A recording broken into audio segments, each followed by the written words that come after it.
Les devoirs du chrétien dans l'Église concernent les chrétiens des derniers temps actuels. Alors, cet enseignement est bien pensé et commenté par Ami Christ qui nourrit sa grande passion de voir le réveil spirituel des enfants de Dieu prendre de l'envol dans l'Église tel que souhaité par le Seigneur Jésus. Première partie. Introduction. Jésus a 12 ans, quelle école pour nous? Pourquoi me cherchez-vous? Ne saviez-vous pas que je devais m'occuper des affaires de mon Père? Cette phrase, « Je devais m'occuper des affaires de mon Père », révèle la pensée de quelqu'un qui connaissait ses devoirs envers son Père malgré son adolescence. Et toi, frère, connais-tu tes devoirs légitimes dans l'Église, dans ta famille et dans la société? Si, par exemple, vous êtes un chrétien qui ignore ses obligations vitales, comment pourriez-vous faire avancer l'œuvre du Seigneur dans votre environnement? Votre privilège d'aller à l'Église ne doit pas devenir une simple aventure religieuse. Vous devez servir le Seigneur correctement. En effet, si un chrétien ignore ses devoirs fondamentaux dans la maison de Dieu, ce dernier représente un grave danger pour le corps de Christ et un obstacle majeur à son propre salut. Les tâches recommandées à chaque chrétien sont capitales et impliquent de nombreux éléments. Nous les apercevrons dans cette édition. Le but principal de ce livre est de faire prendre conscience aux rétrogrades de leur régression spirituelle et les inciter à retrouver leur premier zèle pour servir Dieu comme il se doit. L'auteur invite tous ceux qui s'identifient dans cette catégorie à renouer avec les devoirs sacrés pour mettre fin à ceux des gens du monde pour glorifier Dieu. Deuxième partie. Qu'est-ce qu'un devoir? Un devoir est une obligation légitime dans un mode de fonctionnement personnel. Craignez Dieu et gardez ses commandements, c'est ce que tout homme a à faire. Ecclésiaste 12 verset 13. Crains Dieu et observe ses commandements n'est pas seulement une obligation morale, mais un devoir primordial pour tous. À ce stade, Dieu n'utilise pas une supplication demandant à un tiers de lui obéir, car la nécessité est imposée à tous vis-à-vis de ses lois. Garder ses commandements n'est pas facultatif, comme si nous devions choisir entre faire et ne pas faire. Les devoirs du chrétien dans l'Église sont une exigence morale dans un contexte où l'obéissance et la discipline sont hautement recherchées. De ce point de vue, saisissons la portée des devoirs qui incombent aux chrétiens dans la maison de Dieu. Une offre qui ne leur permettra pas de se détendre dans l'oisiveté et le manger et le boire. Craindre Dieu est un privilège d'approbation divine. Du temps de Josia, roi d'Israël, Dieu imposa la peine de mort contre l'insoumission à ses commandements. Josia lui obéit, purifia le pays de ses idoles et de ses abominations jusqu'au pays appartenant aux enfants d'Israël, et fit en sorte que tous ceux qui résidaient en Israël, hommes ou femmes, de s'engager à chercher le Seigneur leur Dieu. 2 Chroniques 34 verset 33, et quiconque ne cherchait pas le Seigneur, le Dieu d'Israël, devait être exterminé. 2 Chroniques 15 verset 13. En matière de discipline, les élèves sont punis par leurs enseignants pour leur indiscipline, tandis que les croyants sont soumis à des devoirs spirituels dans l'Église.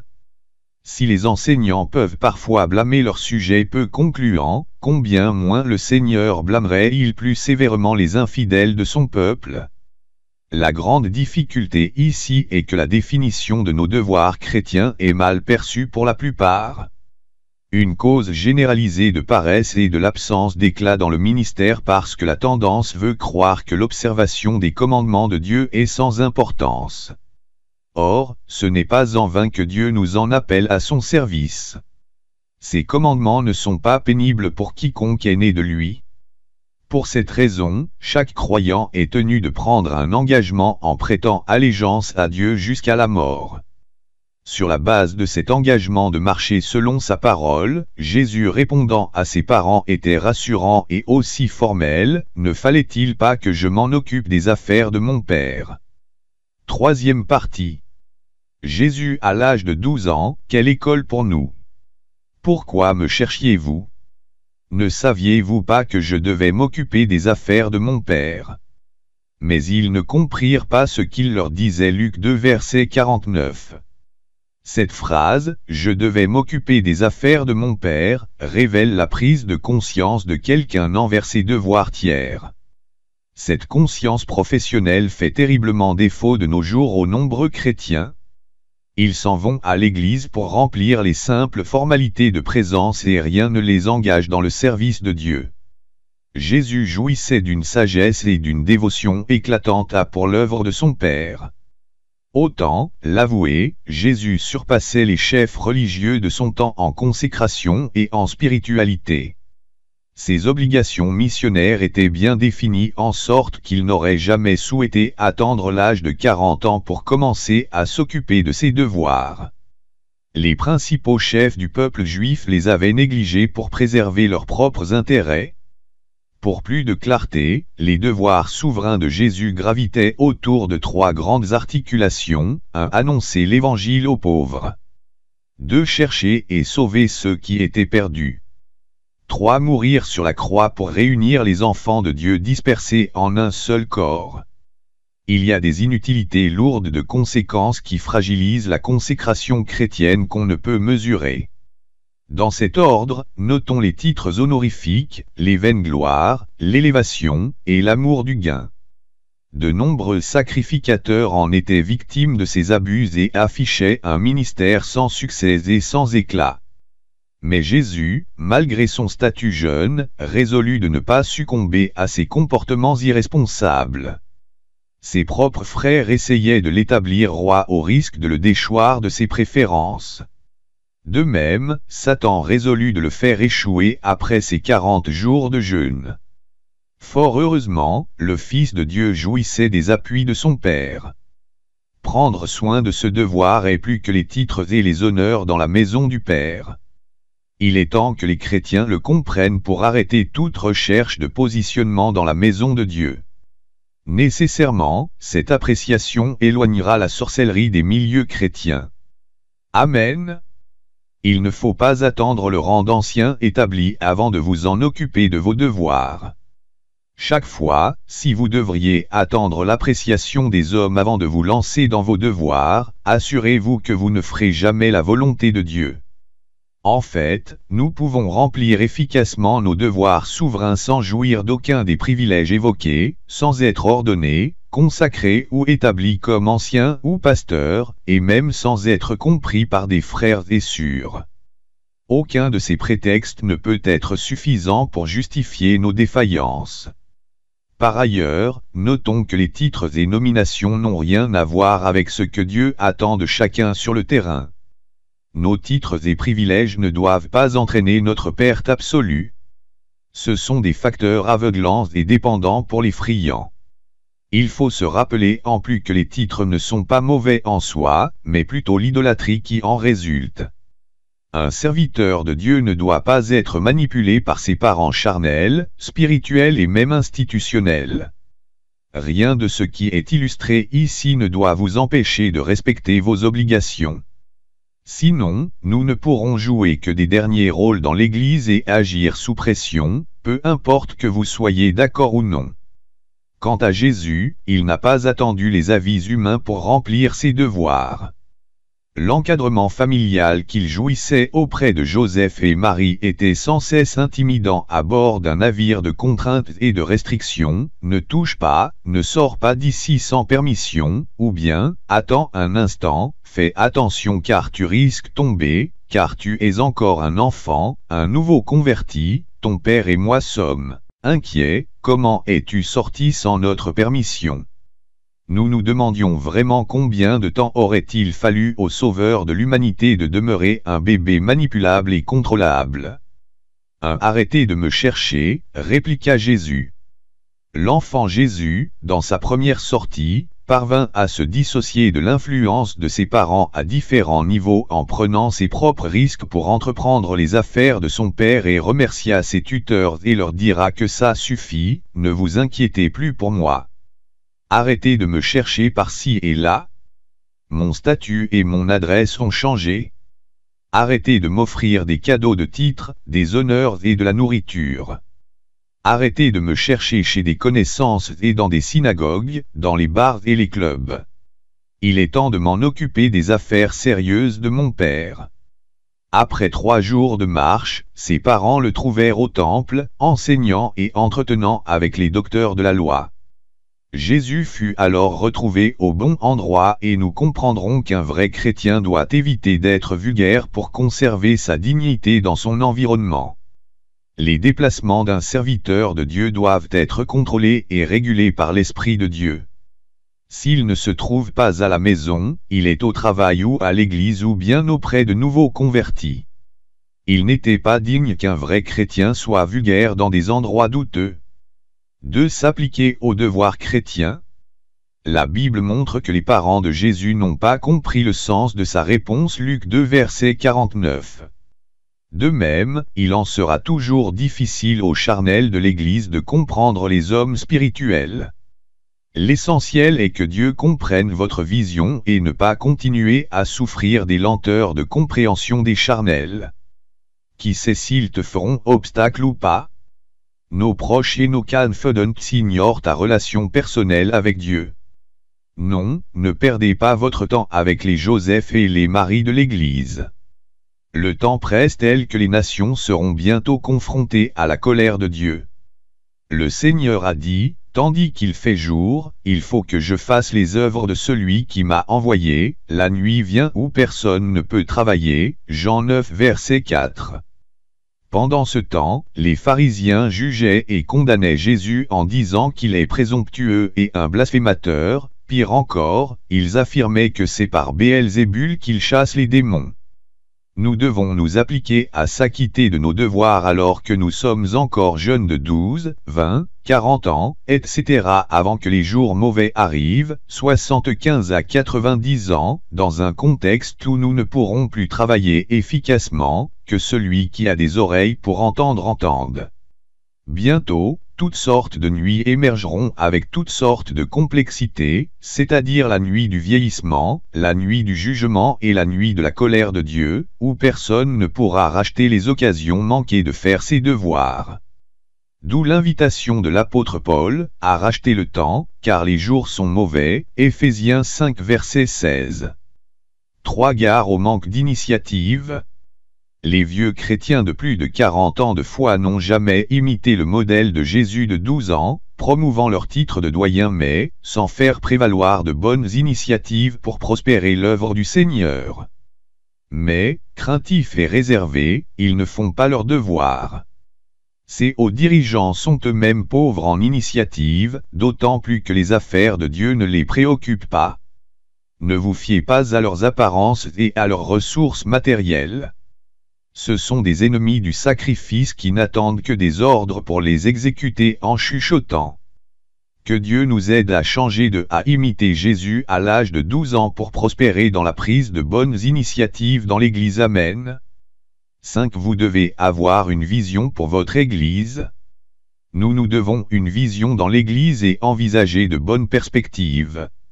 Les besoins sont légion et en manque des promoteurs, lesquels doivent être identifiés et examinés pour être portés à l'attention du peuple de Dieu pour trouver des solutions adaptées surtout dans le cadre de la gestion des serviteurs de Dieu, le salut des perdus, les veuves, les orphelins et les nécessiteux. Ainsi s'inscrivent les devoirs classés parmi les grandes urgences dont chaque chrétien doit souscrire pour être conforme à la volonté de Dieu. La foi sans devoir est morte. Si le diacre Philippe de Jérusalem attendait l'avis de tout le monde, il ne serait jamais allé prêcher en Samarie.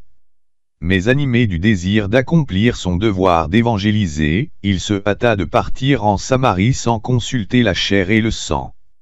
Mais quant à vous et moi, quelles initiatives avions déjà initiées pour la gloire de Dieu sans user des vaines gloires? Peut-être que cette année, quelqu'un pourra y songer. Frères, rachetons le temps et accomplissons nos précieux devoirs en tant que chrétiens dans la foi. Jésus nous voit-il prêt pour cela? 4e partie. Les devoirs d'un chrétien. A. Les devoirs du chrétien dans l'Église locale. B. Les devoirs du chrétien envers Dieu. D. Les devoirs du chrétien au plan personnel. E. Les devoirs du chrétien au sein de sa famille. F. Les devoirs du chrétien envers les frères. G. Les devoirs du chrétien envers les hommes de Dieu. H. Les devoirs du chrétien dans la société. A. Les devoirs du chrétien dans l'Église locale. Ils sont multiformes, c'est-à-dire à la fois spirituels, matériels et religieux afin de prospérer les localités. Nos devoirs en tant que chrétiens doivent être efficaces pour développer l'Église. Voilà pourquoi notre contribution aux activités locales doit être renforcée en termes de devoirs généraux sur la base de Actes 2 versets 41 à 46. 1. La persévérance dans les enseignements, 2. La fraction du pain. 3. Communion fraternelle. 4. Prière. Les premiers chrétiens étaient justes et fidèles dans l'observation des 4 disciplines. Ils constituent un modèle parfait à suivre. En revanche, le boycott des devoirs sacrés des cultes hebdomadaires se traduit aujourd'hui par un modernisme angoissant. Dieu est-il présent dans le temple uniquement le dimanche et non les mercredis et vendredis? L'Église primitive est la référence ultime pour nous tous en ces fins des temps. Malheureusement, les absences et les arrivées tardives aux réunions ne reflètent pas de bons devoirs attendus des chrétiens dans l'Église. Cette crise s'intensifie malgré de nombreux avertissements. La bonne santé spirituelle d'un chrétien se définit par sa fidélité et sa ponctualité aux réunions chrétiennes. Une seule chose est nécessaire. Marie a choisi la bonne part, qui ne lui sera pas enlevée, Luc 10 verset 42. Dans le cas de Marie, nous devons également apprécier le zèle des premiers croyants qui ont mis davantage l'accent sur les programmes de culte à Jérusalem, en Judée et en Samarie Actes 2 verset 47 en raison de leur grand progrès communautaire.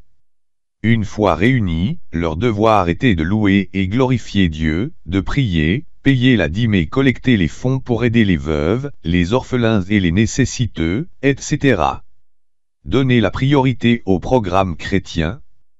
Quelle édification spirituelle pouvons-nous avoir au cinéma par rapport aux offres de la présence de Dieu?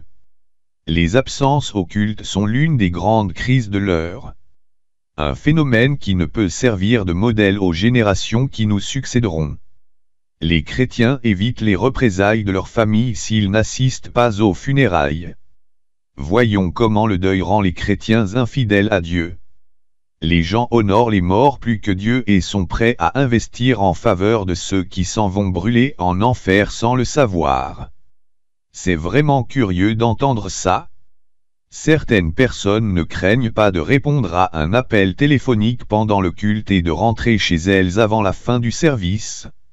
La loyauté envers les programmes funéraires est plus respectée que les programmes de l'Église. Les personnes concernées craignent les représailles de leurs proches et non de ceux du Seigneur. Quel dommage! Ok. Honnêtement, si nous avions aussi accepté la parole de Dieu comme ceux mentionnés le jour de la Pentecôte, notre amour pour le Seigneur s'éveillerait dans une nouvelle dimension. Toutes les disciplines de l'assemblée locale voudraient que nous leur soyons une bénédiction. Oui, ils comptent sur vous et moi, avec nos dons, talents, chants, témoignages et dîmes, etc.